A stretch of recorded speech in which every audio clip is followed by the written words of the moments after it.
Hi guys, Amanda here from Faithfully Homemade. Today I am going to show you 6 ways to practice fine motor and handwriting. If you're new to my videos, I am a homeschool mom. I have 6 boys. I'm also a former educator. I taught 1st grade and I also taught 2nd and 3rd grade for a little while as well, but I taught 1st grade for the most part, and I had a little bit of time in kindergarten. So I have a bachelor's degree and a master's degree in education. However, I am not an occupational therapist. So keep that in mind when I'm showing you these activities, that I'm just telling you from the knowledge that I have and what's worked for my kids and my students in the past. But I'm excited to get into it. So let's get into 6 ways to practice fine motor and handwriting skills. Okay. So the first way I have here to practice handwriting and fine motor skills is with a salt box or a sandbox. Now my box here, I'm using a little tin, and my tin here has colored salt in it. But you could use rice, and actually I will try to remember to leave a link below to a recipe I have where you can color the rice to make it a little bit more fun, but you can use plain white rice too if you want. So uncooked rice, you can use just table salt, or you can use sand like I have here. Put it in a little bin, a little tin like this. Here is my lid. So I also like to use my lid, and I just put the lid right in front of it there. And then what I do is I use flashcards. So here I have some handwriting flashcards, and I'm just going to grab one out here to show you. Okay, this is the letter E, and I would put it in the top of my tin like this in front of the child. Now you're going to have them take a pencil. It needs to, you need to have them use the end that is not sharpened, and what they're going to do is they're going to practice making the letter. So I'm going to make capital E, just like so. And then we can just kind of shake it out, and then I can make lowercase e. Okay, so you can practice formation and things like that with your handwriting flashcards and a tin with salt or sand in it, just like that. And it also works, like I said, with rice. If you use just white rice, you could throw in a few colored sprinkles like that you would put on a cupcake to make it kind of colorful as well. These are some example pictures of my kiddos using the salt and sand trays to practice their handwriting skills. So here is my 5-year-old. The first picture you saw was my 3-year-old at the time, and here he was when he was 3, using plain salt. Okay, the second way we practice our handwriting skills is a tactile way to make the letters. So I have here some little pieces where the kids can literally manipulate them. These ones are magnetic, and they can make the letters. Now, Handwriting Without Tears has a program where you can buy wooden pieces. I actually purchased these. These are from Learning Resources, and they were a lot cheaper. They're just little magnetic pieces, but basically here's capital D, so they just manipulate the pieces to make a letter. So for like capital A, they would do 2 long pieces here, and then 1 short piece in the middle.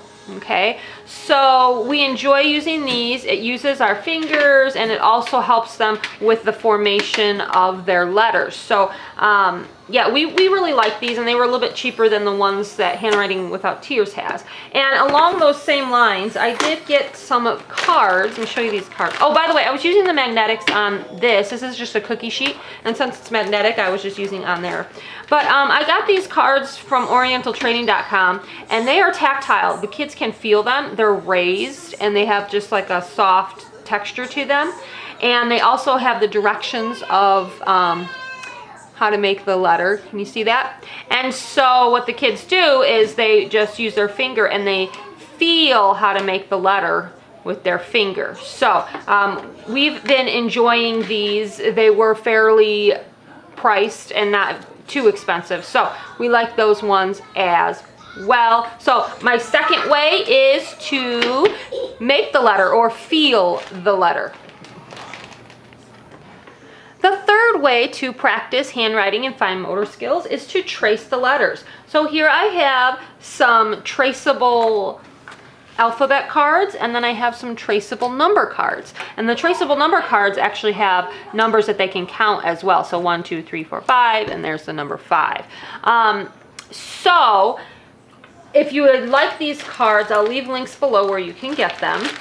But what we do is we use a dry erase marker. This is one of those Crayola dry erase markers. And I like these ones because the tips are thin, so they're able to trace. You really need a thin dry erase marker or like one of these thin Expo ones. I would not have them trace with these big thick ones just because they need to be a little bit more fine point for tracing. So anyways, what they do basically is they just trace on the card over and over again, practicing before they actually try writing it on paper. And they really enjoy this because it's dry erase, so they can just trace and then they can erase it and try it again. So I made these cards. I'll leave a link below where you can get them. And then I made these as well. These cards are actually part of my math curriculum. So if you own my early learners math curriculum, you have these cards. But basically they trace them. And you don't have to get them in the curriculum. I'll leave a link below where you can get these cards without the curriculum. But all right, so the next one here is a 3, and they just trace them like so. Now some of the cards, if I flip through here, actually are empty. So some of them come with the tracing pattern like these. And then here we go. Now, once they get good tracing, then I have some where they're blank and they can write it themselves. So here are 2 ice cream scoops. So then they would write the number 2 without tracing. So it's just a way to practice it, you know, once they've mastered the concept of writing the number after they've traced it. So anyway, so that is the third way, is to practice tracing the letters and numbers.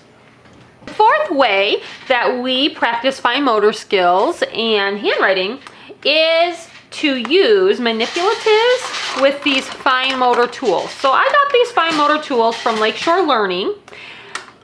And they came with they also came with a little dropper that you can use in water, but I'm not going to show that one today. I'm going to show you these 3 that we use a lot. And what we do is we pair them up with manipulatives. You can also get some fine motor tools like this if you search on Amazon. There's a couple of different companies that make them. So this one here is just like scissors, and it kind of opens, and it has, you know, like a opening here where you could catch stuff. And then this one they squeeze and they can get little things. And then this one is kind of like chopsticks, you know, where they're really having to work those little fine motor skills for putting their hands in a handwriting type shape. Okay, so here's some manipulatives I'm going to pair it with to show you what we do. These are really large size buttons that we use for sorting. And then these are just counting bears, okay? So you can use anything that you have around your house. I'm gonna show you how we do it. So we'll use like maybe this one, and I'll have them take out buttons and then sort them. So here's a heart, circle, triangle, heart, and they have to put the heart, you know, hearts together. Here's the star, so we'll start another group. Here's a triangle, so I'm gonna put the triangle. So you can have them sort them by shape. You can have them sort them by color. Right now I'm sorting them by shape. And so anyways, you get the idea. There's a square, so that would be separately. So, and they have to do it with this tool, so it makes it a little bit more difficult. So they're working on fine motor. That actually also incorporates math, because they're doing sorting, and sorting is a math skill. So we use that for sorting. We also use this one for learning activities. I have them grab cards out of like sensory bins or whatever for our learning activities. So this one is great for that as well. I've shown that in other videos. If I remember, I'll stick a clip in this video and you can see my son using this tool. Okay, so okay, what letter did you get? D. No, turn it around. There you go. What letter did you get? P. P. What's P say? Good job. That one's going to make a different word. All right, Mark's turn. Go. I'll go first. Ah. Uh-oh.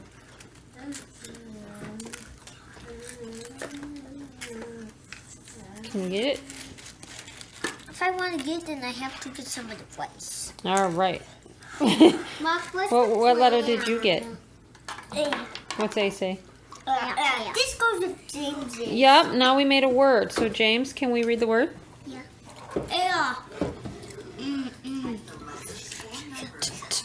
A. Ant. Push really hard and hold on to it tight. There you go.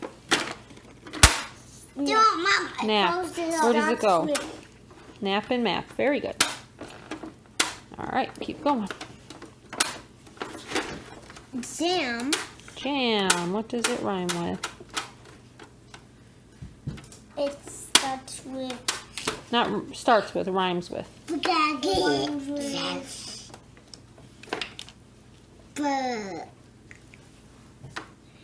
So then another thing you can do, like with these kind of tools, this one is good for getting them used to how they would hold scissors.